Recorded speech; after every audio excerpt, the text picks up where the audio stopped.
Hi folks, Mark here, Views from Mark. I hope as always you're keeping safe, healthy and are well. I'm in Covent Garden today, heading towards the Amiga boutique once again because there's someone who I believe you will recognise again, who I think you know. Hello! It's the president of the 007 GB fan club, Mr. Philip Dewhurst. Phil, how are you doing? Very well, yes. Had a lovely morning. Been to the UNICEF sports partnerships breakfast. Met some lovely people there about how we can engage children around the world in sports. Got some great ideas for our club as well. It's really exciting stuff. Brilliant. So what have you got on the wrist today? I have the Moonwatch white face. And that is the one that you picked up from the Amiga boutique here in Covent Garden, what, 2 weeks ago? Yes, it was, yes. Now, the one that you got put to one side for me, yes. That's correct. So there was another watch that you had your eye on that they were going to be getting in stock. Correct. Fairly imminently. And am I right in saying that's why we're back here again today? I would think that's a distinct possibility, yes. Okay, folks. So without further ado, we're going to head into the boutique and let's check out what they have for us. And is Phil going to be making another purchase? Let's see. As well. Very welcome. So we're now inside the boutique here in Amiga. Phil, how are we doing? Very well. Let's have a cheers. Cheers. Cheers to you. So you're loving the white dial Moonwatch that you got last time we were here 2 weeks ago? Yes. You can see it's here on the wrist. How amazing is that? I mean, It's nice. one watch is great. 2 watches is great, but you did have your eye on a third, wasn't it? Which they've only just got into stock, which is why we're back down again. Do you want to tell the folks a little bit about your history with this watch? Because I know you've been on the wait list for it for a little while, and I'm sure people would be interested to know what the watch is. Yep. And your backstory to wanting it. So it's the 60th Seamaster with the gun barrel sequence that plays on the back of the bezel. Yeah. Last year we had our charity gala at HMS Belfast, and obviously the waitlist was quite huge. I put an email into Kelly and asked if there was a possibility of getting me one in time for the gala. Turned out there wasn't. Well, I understand there's people that had been on the waitlist a lot longer than me. So then I sort of thought, right, forget about it. Let it, you live to die another day, that kind of thing. You certainly do. And then, I've got lots of watches, so I thought, yeah, I'll just wait it out. And then when we were in here getting this a couple of weeks ago, Kelly said, oh, by the way, next week we've got that watch you wanted coming in. It's always the way. It's like buses. Waited till I bought this to say this, by the way. So I'm now down here again at my earliest of opportunity, with the hope of potentially having this for Saturday's gala.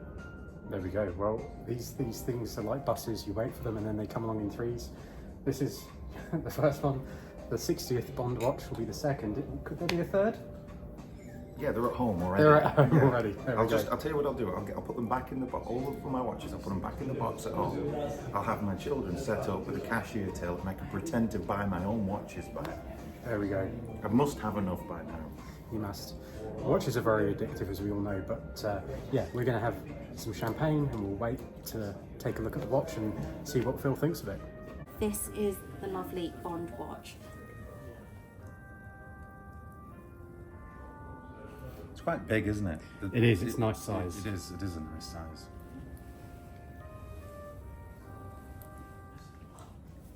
Yeah, it really is a beautiful watch. What are your thoughts, Phil? Well, you're not going to know, are you? So, Yeah, I love how bright the blue is. It's really bold, isn't it? Yeah, definitely, and still taking inspiration from the very first original one as well. Matches perfectly with your blazer. It does actually, doesn't it?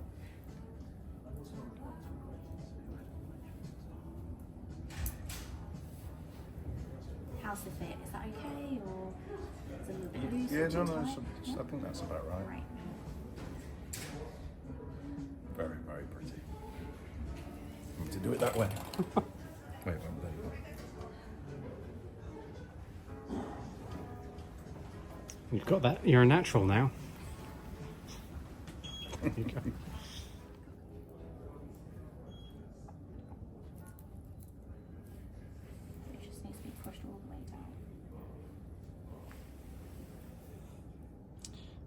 think people will be very familiar with. Such an amazing piece of engineering as well to get the 4 elements together like that to do the, because there's 4 elements at work that are working. It's the same kind of mechanical, it's not the same movement, but it's the same mechanism as is in the Snoopy watch, if I'm not mistaken, with Absolutely. the spaceship on the back that goes round. Yeah, so it's all activated through the second hand. Yeah.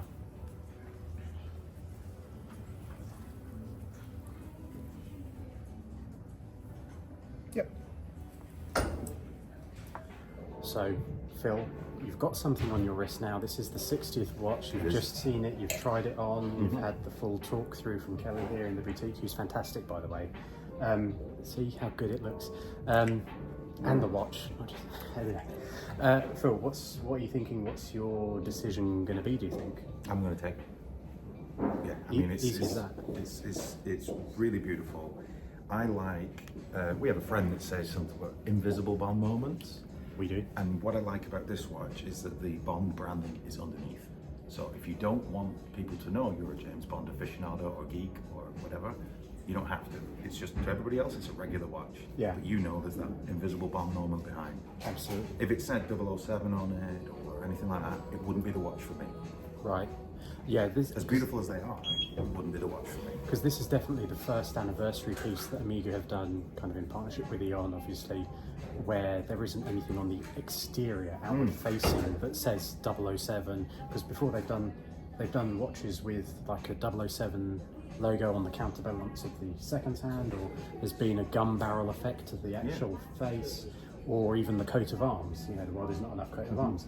But this is definitely, as we've said many times before, and people will probably know this already, nothing outwardly visible that says it's a Bond watch, not until you take it off and you're looking at that case back and you have that animation on here, which is obviously the tribute to the gun barrel sequence, traditionally at the beginning of each Bond movie.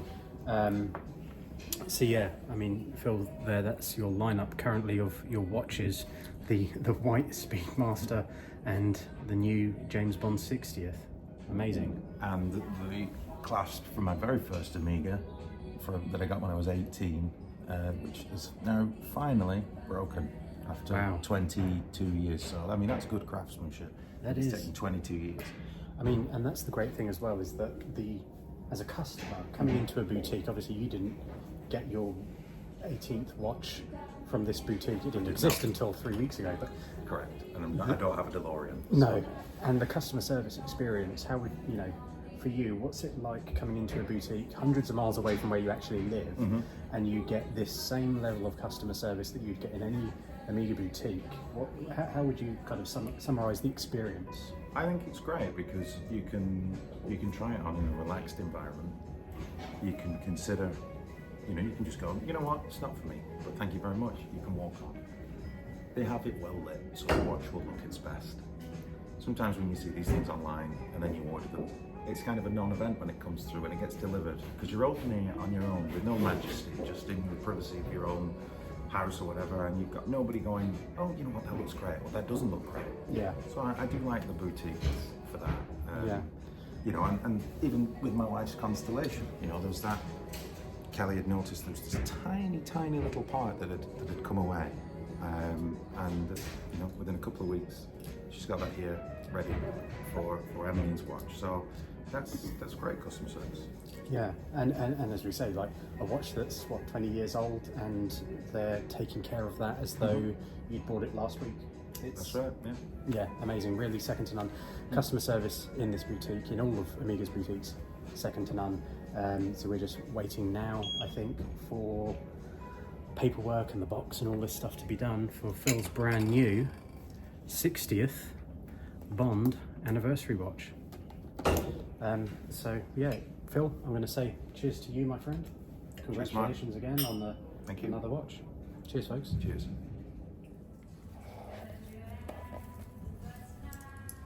I'll take that. Beautiful. Phil, congratulations, my friend. Thank you. Never to be seen again. So folks, we've just left the Amiga boutique here in Birmingham Arcade. It's well worth a visit if you're down. They are fantastic in there. Phil, how are we feeling? This is your second watch in 2 weeks. Yes, well that wasn't planned, was it? The first one, you know, I immediately wanted that, and they got it in, and then just as the sale had completed, they said, oh, by the way, Mr. Journalist, the 60th watch is coming in next week that you'd asked for. They're like buses. They all come along at once. But it's a magnificent watch. It's a beautiful watch, and who knows when they're going to stop production of it. That's Exactly. You know, because of the complexities of that, the animation, I feel like at some point in the next few months they're just going to stop. Yeah. And I don't want to be left without a chair when the music starts, I'm afraid. Neither do I, believe me. But anyway, Phil, congratulations, and wear it in good health along with your Moonwatch. So I have a feeling we may be seeing the 60th watch on your wrist very soon, and we'll look forward to that. But Phil, congratulations. Thanks, buddy. Thanks for all your help again. No worries.